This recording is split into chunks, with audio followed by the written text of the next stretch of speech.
नमस्कार, सभी को स्वागत है मेरे YouTube चैनल पीयूष मिश्र 13 पर। और आज हम बात करेंगे महाभारत का जो 21वां विषय है द्रुपद का पराभव, इसके बारे में आज हम बात करेंगे। तो प्लीज़ वीडियो शुरू होने से पहले प्लीज़ चैनल को सब्सक्राइब कर दीजिए और वीडियो अच्छा लगे तो लाइक कीजिए, शेयर भी कीजिए अपने फ्रेंड्स और रिलेटिव्स के साथ ताकि हमारा चैनल ग्रो कर सके। और वीडियो को प्लीज़ एंड तक देखिए ताकि महाभारत का जो पूरा स्टोरी है आपको डिटेल में पता चल सके। मैं आपको डिटेल में बता रहा हूँ, तो प्लीज़ एंड तक वीडियो को देखिए। और महाभारत एक बहुत ही इंटरेस्टिंग स्टोरी है, तो प्लीज़ सुनिए। और प्लीज़ हमारे चैनल को बड़ा होने में, प्लीज़ ग्रो करने में प्लीज़ हेल्प कीजिए। तो शुरुआत करते हैं। राजकुमारों के जो अस्त्र शिक्षा समाप्त होने के बाद द्रोण ने शिष्यगणों से कहा कि तुम अभी मुझे गुरु दक्षिणा दो।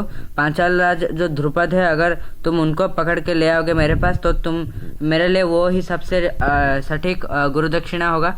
तो द्रुपद का जो द्रोण के प्रति एक क्रोध का कारण एक था कि द्रोण भरद्वाज ऋषि के पुत्र थे और द्रुपद पांचाल राज के पुत्र थे।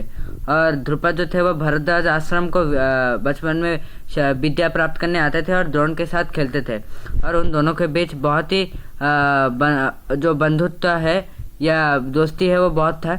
और एक दिन द्रुपद द्रोण से उन्होंने कहा कि मैं अगर पांचाल देश का राजा बन जाऊं तो मेरे राज्य से आधा तुम्हें दे दूंगा। और पिता के मृत्यु के बाद द्रुपद पांचाल देश के राजा बने। और ऋषि भरद्वाज की मृत्यु के बाद द्रोण अपने आश्रम में रहकर धनुर्विद्या और वेदा अध्ययन किया और उन्होंने तपस्या भी किया। तो कुल रक्षा करने के लिए उन्होंने कृपाचार्य की बहन कृपि से विवाह किया और कृपि के गर्भ से द्रोण का एक पुत्र जन्म हुआ जिसका नाम था अश्वत्थामा। और जन्म के समय अश्व की तरह शब्द करने के कारण उनका नाम अश्वत्थामा हुआ। द्रोण अपने जो पत्नी और पुत्र के प्रति वो बहुत प्रिय थे और उनके लिए उनको धन की आवश्यकता थी। तो एक दिन उन्होंने सुना कि जो ऋषि परशुराम है वो पृथ्वी विजय करने के बाद वो सब धन जो है वो ब्राह्मणों को दान कर रहे हैं। और वो महेंद्र पर्वत के पास परशुराम के पास गए धन मांगने। और परशुराम ने कहा कि मेरे पास जो भी था मैंने सब ब्राह्मणों को दे दिया है। तुम आखिर में आए हो, तुम्हें देने के लिए मेरे पास कुछ नहीं है, पर मेरे पास सिर्फ कुछ अस्त्र शस्त्र है। द्रोण अस्त्र विद्या में पारंगम होने पर भी वो परशुराम से अस्त्र विद्या सीखना चाहते और इसलिए उन्होंने कहा कि हे भार्गव, आपके पास जो भी सब दिव्यास्त्र है वो कैसे प्रयोग करना है वो मुझे शिक्षा दीजिए और वह सब अस्त्र मुझे दान कीजिए। परशुराम जो है वो धनुर्विद्या में द्रोण को उन्होंने और भी पारंगम बनाया और उनके पास जो भी सब दिव्यास्त्र था वो सब दान कर दिया। तो द्रोण ने कहा, हे राजा, और धन प्राप्त जब दिव्यास्त्र उन्हें परशुराम से मिला तो उसके बाद धन प्राप्त करने के लिए द्रुपद की याद आई। द्रोण को द्रुपद की याद आई और तो वो पांचाल नरेश द्रुपद के पास गए। पर द्रुपद उनको पहचान कर भी ना पहचानने के जैसा उन्होंने कहा कि उन्होंने वैसे ही कुछ अभिनय किया।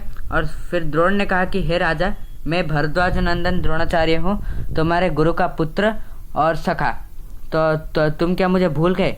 द्रुपद जो क्षमता और ऐश्वर्य के कारण वो उन्होंने कहा कि हे मंदबुद्धि ब्राह्मण, एक ऐश्वर्य से भरा हुआ राजा कभी एक निर्धन भिखारी ब्राह्मण से कभी मित्रता नहीं कर सकता। मूर्ख और विद्वान, धनी और गरीब और वीर और भीरू का मित्रता होना असंभव है। और बचपन में मैंने जो कहा था वह सब भूल जाओ। तो द्रोण अपमानित होकर वो कृपाचार्य के पास कुछ दिन रहे थे और फिर पांडव और कौरव के गुरु बने। तो गुरु दक्षिणा इसलिए उन्होंने कहा, जो राजपुत्र थे उन्होंने इसलिए ये द्रुपद को लाने के लिए कहा। तो पहले दुर्योधन अपने भाइयों के साथ पांचाल राज के पास गए, पर वो द्रुपद और उनके सैन्यगणों का सामना नहीं कर पाए तो वो लौट आए। फिर अर्जुन, भीम और वो जो 5 भाई थे वो सिर्फ 5 भाई ही गए। और युद्ध में जो अर्जुन वो द्रुपद को परास्त कर उनको बंदी करके वो लाए। तो द्रोण ने कहा, द्रुपद, तुम्हारा राज्य अभी मेरे पास है और तुम्हारे प्राण भी मेरे हाथ में। तुम अभी कहो कि मैं तुम्हारे बंधु होने के उपयोगी हूँ या नहीं।